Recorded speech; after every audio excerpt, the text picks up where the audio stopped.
આપણે નહીં ધોઈને કમ્પ્લીટ તૈયાર થઈ જઈએ છીએ, નીકળી જઈએ છીએ બરવાળા તરફ. આગળ જતા આપણને જોવા મળે છે ડિફેન્ડર. કે એટલી બધી હજી ઠંડી પડતી નથી, તમે તમારે વયા આવો મેદાનમાં.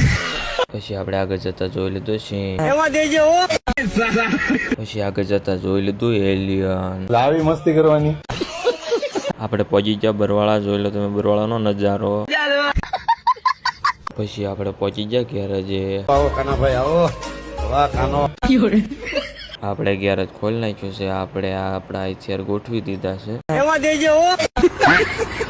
આ ગાડીના આપણે પાછળના વ્હીલના બેરિંગ નાખવાના છે. પછી કાઢી નાખ્યા પાછળના વ્હીલના બેરિંગ. પછી આપણે બેરિંગ લાઈન મૂકી દીધા ફીટ. પછી આપણે આ ગાડીનું ચડાવી દીધું વ્હીલ. પછી ગાડી થઈ જાય કમ્પ્લેટ. આજે હતો રવિવાર. આપણે દુકાન બંધ કરી નીકળી ગયા ઘર બાજુ. આગળ જતા ગાડીએ કહી દીધું મને લાગ્યું પેટ્રોલ પંપ વાળાને કહી દીધું નાખી દે 2 લાખનું. લાવી મસ્તી કરવાની. તો આપણે ઘરે પહોંચી જઈએ છીએ. આજનો આપણો મિની બ્લોગ અહીંયા પૂરો થાય છે. તમને વિડીયો ગમ્યો હોય તો લાઈક, શેર અને ફોલો કરતા જજો.